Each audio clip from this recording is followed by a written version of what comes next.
నమస్తే welcome to Sakshi cinema. Psychology ఇప్పుడు దాదాపుగా అన్ని రంగాల్లో సైకాలజీకి ప్రాధాన్యత పెరుగుతోంది. ప్రజల్లో క్రమంగా మానసిక రుగ్మతలపై అవగాహన వస్తోంది. సినిమాలు అందుకు అతీతమేవి కాదు. సినిమాలను కూడా సైకాలజీ ప్రభావితం చేస్తూ ఉండగా సినిమాలు సైకాలజీ చికిత్సకు కొత్త ట్రెండ్లను క్రియేట్ చేస్తున్నాయి. 1970లో అమెరికాలో విడుదలైన one flew over the cuckoo's nest అనే సినిమా అప్పట్లో ఓ సంచలనమే. ఇప్పటికీ ఆ సినిమా యూట్యూబ్లో 149 రూపాయలకు, యాపిల్ టీవీలో 499 రూపాయలకు ప్రీమియంగా ప్లే అవుతోంది అంటే దాని డిమాండ్ను అర్థం చేసుకోవచ్చు.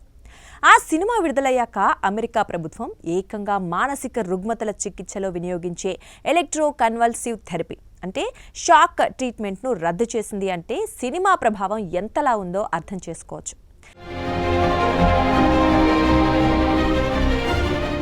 ఇక తెలుగు సినిమాల విషయానికి వస్తే సైకాలజీ అనే కాన్సెప్ట్ సినిమాలో ఉంటే అది ఖచ్చితంగా హిట్ అవుతుందని దర్శక నిర్మాతలు భావిస్తున్నారు.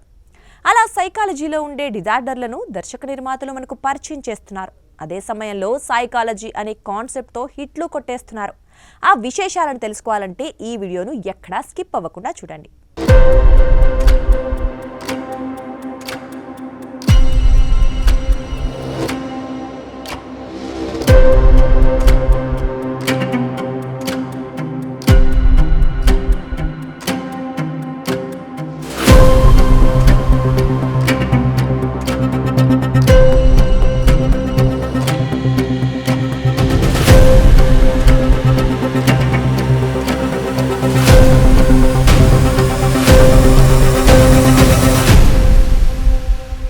విక్రమ్ శంకర్ కాంబినేషన్లో వచ్చిన అపరిచితుడు సినిమాను చూడని వారు లేరు.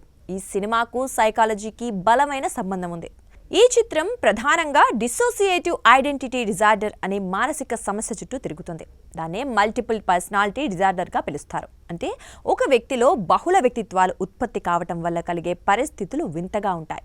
అపరిచితుడు లాంటి వ్యక్తులు ప్రపంచంలో సుమారు 1.5% ఉన్నారని ఒక సర్వే పేర్కొంది.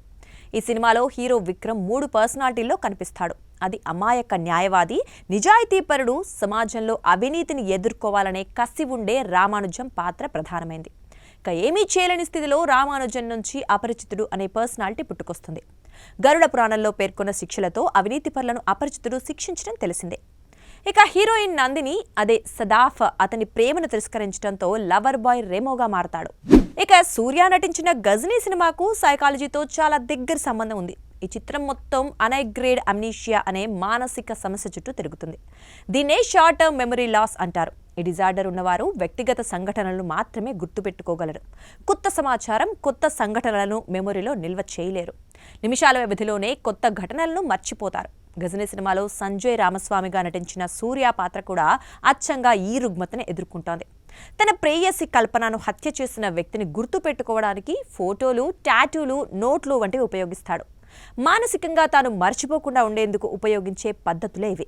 ఇలా ఇబ్బంది పడేవారు చాలామందే ఉన్నారు. వారు పాటించే విధానం కూడా ఇదే తరహాలో ఉంటుంది. ఇక క్లినికల్ సైకాలజీలో ట్రామా తర్వాత వ్యక్తి ఎలా స్పందిస్తాడో అర్థం చేసుకోవడం చాలా కష్టమని చెప్పవచ్చు. గజనీ సినిమా ఒక మానసిక సమస్యను కమర్షియల్ స్టైల్లో చూపించి భారీ హిట్ అందుకున్నారు. సైకాలజీకి చాలా దగ్గరగా ఉండే గుడ్ టచ్, బ్యాడ్ టచ్ అనే అంశంతో భగవంత్ కేసరి చిత్రం వచ్చింది. ఈ సినిమా 71వ జాతీయ చలనచిత్ర అవార్డుల్లో భాగంగా ఉత్తమ తెలుగు చిత్రంగా ఎంపికైంది. ఎడ్యుకేషనల్ సైకాలజీలో పిల్లలకు సురక్షిత వాతావరణం కల్పించేందుకు ఉపాధ్యాయులకు శిక్షణ ఇస్తారు. ఇందులో భాగంగానే వారి వయస్సును బట్టి వారికి అర్థం అయ్యేలా ఈ విషయం గురించి తెలపాలి. పిల్లల భద్రతను, భావోద్వేగాలను, వ్యక్తిత్వాన్ని పరిరక్షించేందుకు ఇది ఒక సైకలాజికల్ టూల్గా ఉపయోగపడుతుంది. చైల్డ్హుడ్ ఫోబియాతో కథానాయిక విజయలక్ష్మి చిన్నతనంలో జరిగిన సంఘటనల వల్ల ఆర్మీలో చేరే విషయంలో భయం కలిగి ఉంటుంది.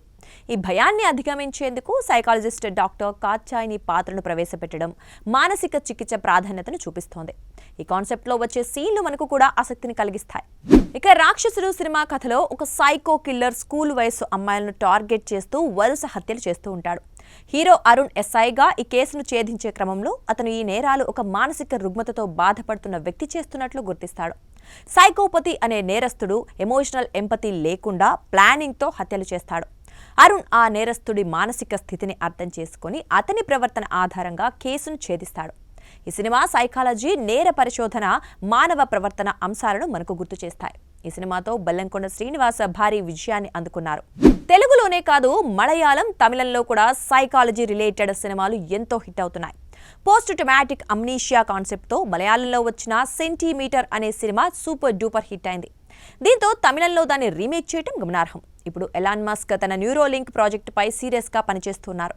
అంతకుముందే సెంటీమీటర్ సినిమాలో మలయాళ దర్శకుడు న్యూరోలింక్ను పరిచయం చేయడం గమనార్హం. అంతేందుకు, హిందీలో మున్నాభాయ్ ఎంబీబీఎస్, తెలుగులో శంకర్ దాదా ఎంబీబీఎస్లో కథానాయకులు ఫేక్ డాక్టర్లే కావచ్చు, కానీ రోగుల పట్ల ఎంపతి చూపించి వారు డాక్టర్లు కూడా సైకాలజిస్టులుగా ఉంటే ఏదైనా సాధించవచ్చని నిరూపించారు.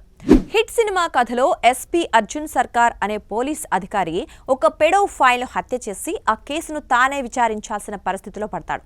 అతని ప్రవర్తన, హత్యల పద్ధతులు, మానసిక స్థితి వంటి అంశాలు అన్నీ కూడా సైకాలజీతో ముడిపడే ఉంటాయి. ఇందులో నాని పాత్ర చేసే చర్యలు సైకోపతిక్ టెండెన్సీలు, ట్రామా బేస్డ్ బిహేవియర్ను సూచిస్తాయి. అంటే తనే నేరం చేసి మరో నేరస్తుని పట్టుకోవడం. ఈ మూవీ కూడా సైకాలజీ కాన్సెప్ట్తో నిర్మించి ప్రేక్షకులను మెప్పించారు.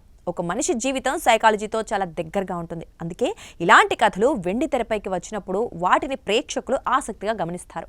ఒక్కోసారి తన చుట్టూ ఉండే వారి జీవితాలతో పోల్చి సరిచూస్తారు. ఈ కారణం వల్లే ఇలాంటి సైకాలజీ కథలు హిట్ అవుతున్నాయి. ఈ విశ్లేషణ మీకు నచ్చినట్లయితే ఈ వీడియోను లైక్ చేయండి, షేర్ చేయండి, మా ఛానల్ను సబ్స్క్రైబ్ చేయండి. This is Durga signing off. Sakshi TV ప్రసారాలను నిలిపివేయటం చట్టరీత్యా నేరం. సాక్షి టీవీ ప్రసారాల కోసం మీ స్థానిక కేబుల్ ఆపరేటర్ను వెంటనే సంప్రదించండి. DTHలో, ఇంటర్నెట్లో కూడా సాక్షి టీవీ ప్రసారాలను వీక్షించవచ్చు.